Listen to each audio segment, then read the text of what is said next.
orang yang syukur kan tadi matur kan tidak mudah mutung, tidak mudah putus asa, nggak gampang ceklekan.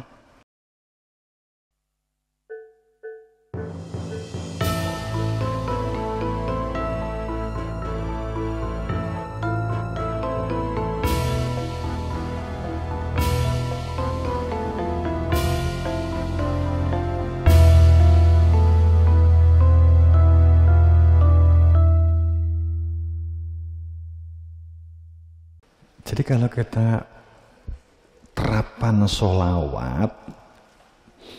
sholawat itu nyambung, nek operasional sambungan. Kowe latihane sangka kono, kita tuh latihane sangka kono, sambungo. Kowe nek di jero kelas atau kamu berbicara, ini contoh tak sebagai model, tapi terapane di gone dimanapun begitu loh. Terapannya di model dimanapun. Pomone kowe studitor kemudian ikut mendampingi seseorang, kamu belajar studi di suatu perusahaan, terus akhirnya diajak jalan-jalan, ditunjukkan tentang sebuah produksi, terus kamu ngikuti sebagai siswa atau sebagai mahasiswa, kamu ngikuti di belakangnya, terus kemudian sang mentor itu menunjukkan cara kerjanya mesin dan seterusnya. Pada saat kamu berjalan, ternyata kamu berbicara sendiri dengan temanmu. Itu dampaknya menjadi buruk, catatan buruk bagi si perusahaan itu. Bahkan mungkin bisa jadi membawa sebuah kategori sebuah pondok santri, bahkan bisa jadi seluruh santri malah digebyah. Santri itu nek di perusahaan itu akhirnya dinilai reno-reno negatif, omong dewi, berbicara sendiri. Sebagai contoh begitu. Saat buruk, Pomosda, ternyata santri Pomosda itu nggak bisa konsentrasi, nek dibimbing, dimentori, ternyata berbicara sendiri. Tapi kalau kamu terbiasa dalam berlaku syukur, itu sebuah modal. Bisa jadi nantinya si mentor itu akan berbicara ke pembimbingmu, santrimu bagus ya kan, itu sopo, nah iso tak tarike dadi karyawanku ya kan begitu. Ini yang terkadang hal-hal yang sederhana yang memberikan dampak dalam kehidupanmu. Kuncinya sebab orang itu akan menaruh kepercayaan kepada kamu, kemudian memberi pekerjaan kepada kamu dan dianggap menjadi bagian dari kamu. Itu pertama, sejauh mana kamu menempatkan seseorang itu di dalam hatimu sebagai teman, dalam paseduluran, sebagai wujud dari karena secara fakta ini ada ummatukum ummah wahidah. Secara fakta bahwa minafsi wahidah, setiap dari diri manusia itu dari diri yang satu, sehingga akan kecondongan seseorang itu akan sangat suka saat dianggap sebagai keluarga. Sehingga itu pertama, itu memang dasar penciptaan. Jadi ini kamu butuh berlatih menjadi pendengar dan penyimak yang baik. Bukan pemprotes, tapi jika ada yang tidak tahu, ada yang informasi dari internet yang baca begini, dari ustadz begini, bukan berarti melecehkan, akan tetapi kita ingin konfirmasi. Ada perbedaan pendapat seperti ini tuh gimana menyikapinya dengan bijak, kan begitu ya. Jadi pertama, karena dasar minafsi wahidah, dari diri yang satu, sehingga pada dasarnya manusia itu adalah cenderung untuk dapat mewujudkan kebersamaan. Walaupun orang itu merasa kuasa, tapi pada dasarnya adalah ingin dirinya itu tetap mewujudkan sebuah kebersamaan dan kekeluargaan. Terlepas dari sebuah perilaku kekuasaan. Kemudian, terapan kamu untuk menjadi orang yang pandai bersolawat, latihan tahapannya, tadi contoh kamu di kelas adalah untuk bagaimana berarti menjadi pendengar yang baik. Setidak enak apapun kamu setidak senang dengan ustadz itu kan umpamanya begitu. Kamu berlatih umpama untuk menjadi pendengar penyimak yang baik. Ini kamu latih. Itu syukur. Kemudian pada saat di dalam perilaku sholawat, kamu bagaimana dapat menyatu dalam kelas. Itu menyatu. Dengan menyatu maka kamu akan aktif, pikiranmu akan aktif. Kalau kembali cerita tadi seperti kalau kamu melakukan satu, katakanlah jalan-jalan sambil studi, kemudian mentor memberi penjelasan, kamu tidak berbicara sendiri, itu adalah supaya kamu nyambung. Saat kamu bukan orang teknologi upamanya, akan tetapi berusaha menyelami, kalau tetap nggak bisa, paling tidak perilakunya tidak mengganggu orang yang telah menjelaskan dengan sungguh-sungguh, sehingga tidak merasa diabaikan. Katakanlah kalau kita ingin mendapatkan kepercayaan seseorang, ingin mendapatkan suatu pemberian katakanlah barokah ya, fadul rahmat, kemudian kita terjemahkan menjadi sebuah kemanfaatan. Itu pertama perilaku kekeluargaan, sebagai keluarga, ditanggap sebagai keluarga. Kemudian yang kedua nyambung. Nyambung. Jadi pikiranmu nyambung. Kalau kita nggak nyambung, kita kan diem. Nyambung. Sholawat itu nyambung. Orang itu kalau omong-omongan gak nyambung, piye rasane? Piye rasane? Nek omong-omongan gak nyambung karo wong, ditakoki ngene jawabane ngono, ditakoki ngalor jawabane ngidul, ditakoki munggah jawabane medhuk, ditakoki ngetan jawabane orang ngalor orang ngidul. Jadi jawabane dengan pertanyaan itu enggak nyambung, piye rasane? Ini gak nyambung. Ketemu wong gak tahu nyambung. Itu rasanya kan gak nyaman kan? Gak enak kan? Kan itu. Walah wong kae gak nyambung. Wis blok Ustaz Rozikin gak nyambung. Gak nyambung. Padahal sih gak nyambung mungkin kan kamu kan. Enggak, Pak Rozikin yang gak nyambung kan gitu. Terkadang kita saat kita nggak nyambung, omongan itu yang nggak akan ada solusinya. Wong jenenge gak nyambung. Kalau kita nggak nyambung, wong anak karo ibu wae gak nyambung, kowe lo tukaran, toh? Nggih kan? Ibu ira nyambung kan gitu. Ibu yang ngono, anak gak nyambung gitu. Saat omongan gak nyambung itu gak nyaman, gak enak. Gitu. Nek di dunia lawak, di nggone tain, saya gak nyambung itu saya lucu. Dalam kehidupan entertain gak nyambung, ditakoki opo, jawabannya opo, itu kan penonton dong guyu karena mentertawakan ketidaksambungannya itu. Tapi nek kowe sekolah terus gak nyambung, sing judek ustadmu, waduh santriku gak nyambung, ki sing mumet engko terus akhirnya ustadmu nek gak nyambung diulang A jawabane B, gak nyambung.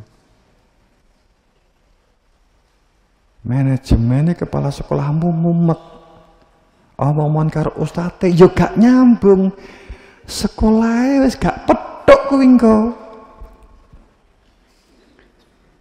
Ustate ora nyambung, bekane gak nyambung, kepala sekolah gak nyambung, santri ini gak nyambung, wih jenenge sekolah gemblung. Gak nyambung. Mbah ora nyambung mergo pemahaman jajal, kowe njajal lo. Engko nek diulang sapa Ustaz Rozikin di kelas, kowe omong-omongan dhewe, gak nyambung. Omong-omongan dhewe. Pak Rozikin yang ngomong dhewe ngulang, ya, ekonomi, kowe ngomong dhewe. Di asrama no mang enek kejadian ngene, menek berita ngene ngomong dhewe. Nyambung gak? Jajalan sesuk. Sing nusuk kowe apa Pak Rozikun?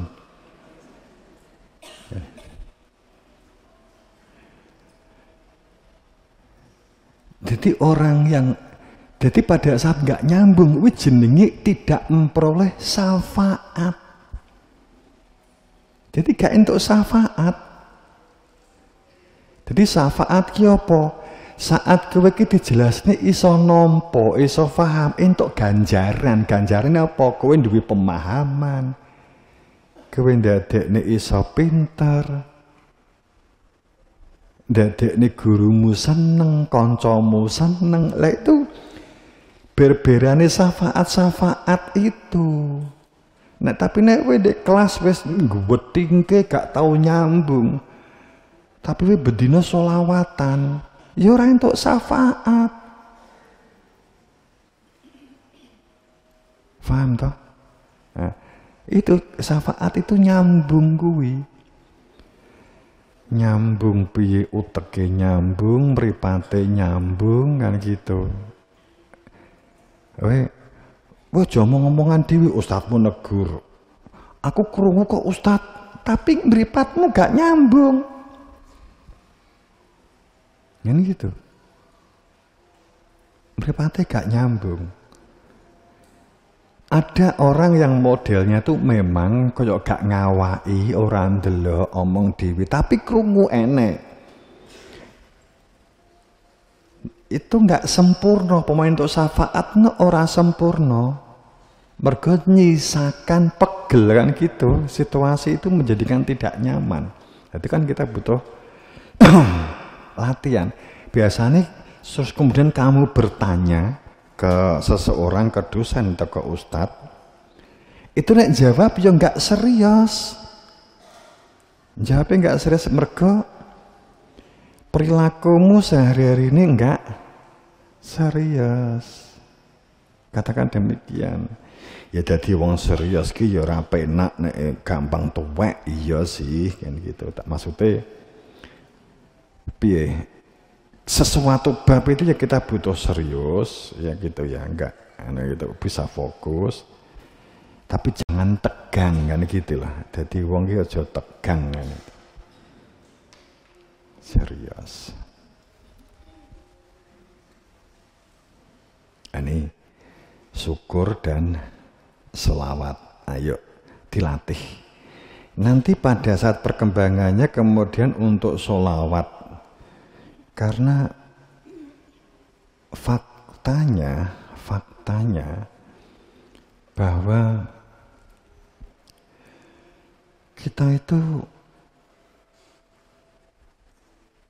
tidak akan orang itu memperoleh syafaat, la yamliku syafa'ah ila man takhadha inda rahmani ahdan.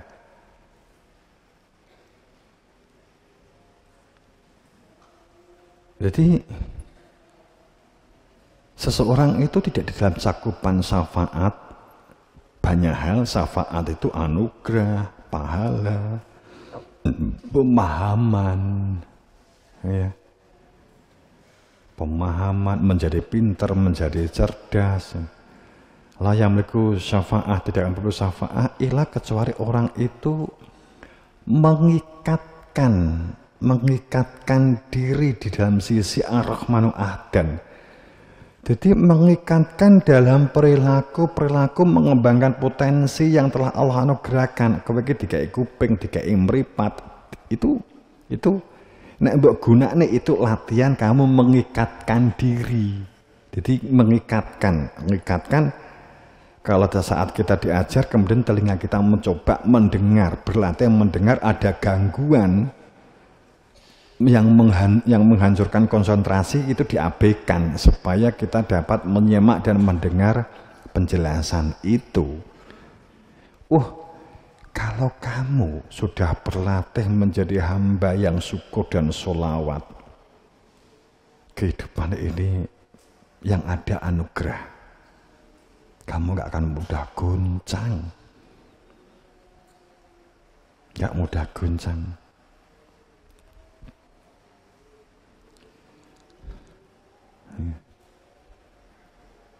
Tidak mudah goyah. Santriwan-santriwati dan semuanya. Kemudian saya masih ngomong santriwan-santriwati dulu. Saya berharap kalian sungguh-sungguh generasi mugi generasi yang saya nggak bisa bayangkan ke depannya seperti apa jika sejak awal kamu tidak melakukan satu tahapan-tahapan untuk menjadi manusia dalam pengertian yang lahir dan yang batin. Kalau ngomong kamu semata-mata bisnis umpamanya, kamu usaha, persainganmu juga semakin besar. Kalau kamu ngomong berkaitan dengan sebuah kekaryaan, karyawan atau ke PNS, umpamanya juga persaingan juga akan semakin besar dan seterusnya begitu. Tapi sebenarnya kan dunia bukan itu semata sih. Saya hanya memberikan pancingan saja. Pancingan saja. Tapi apapun dasar yang harus menyertai kehidupan kita, Anda syukur dan sholawat, ya, maka skill dan keterampilan itu akan menunjang kamu keinginan-keinginan untuk memiliki skill dan keterampilan itu akan semakin baik. Keinginan-keinginan untuk memberdayakan diri akan menjadi semakin baik. Saya sangat berharap di zaman saat ini satu sisi banyak orang yang berjatuhan secara ekonomi, persaingan juga semakin berat. Sehingga banyak orang yang tidak jujur, tidak amanah. Tidak jujur, tidak amanah itu semakin banyak pelakunya, semakin melebar. Saya berharap santriwan-santriwati dan kita semua, berarti peluang ke depan adalah menjadi manusia amanah, menjadi manusia yang jujur, menjadi manusia yang adil. Ingat, ya'muruna bil adl wal ihsan, pakai bak majrur. Jadi kalau kita ingin mengadili orang lain, ingin mengadili lingkungan, maka berangkatnya harus pandai mengadili diri dulu. Mengadili diri itu piye toh? Orang yang dikatakan bil adl itu gimana sih? Apakah sekedar bagi uang supaya adil, saat ada kasus kemudian bisa mengungkap dengan baik, dengan adil, memberikan, menjatuhkan hukuman dengan adil? Apakah sekedar begitu? Yang dimaksud dengan bil adl wal ihsan wa ita'i dzil qurba wa yanha 'anil fasya' wal munkar, ya. Jadi bil adl itu begini, kamu itu menjalankan kehidupan bermasyarakat, bersosial ini bil adl, lakukan dengan adil. Artinya otak kamu itu telah Allah anugerahkan untuk digunakan berpikir. Gunakan sebagai mizanmu, bergunakan sebagai alat berpikirmu untuk menimbang. Untuk menimbang, ya ayyuhalladzina amanu, wong-wong kang iman, perhatene perhatene perilakumu, apa yang kamu lakukan terhadap nasib kamu ke depan. Ditimbang. Jangan menjadi orang-orang yang lupa. Jadi pada saat orang mengatakan kamu tuh adil, gunakan otakmu dengan sebaik-baiknya. Wong kang iman nyambung karo nabi ki nyambung. Nek wis gak sambung pedhot jenenge. Utek nek gak sambung karo ati pedhot.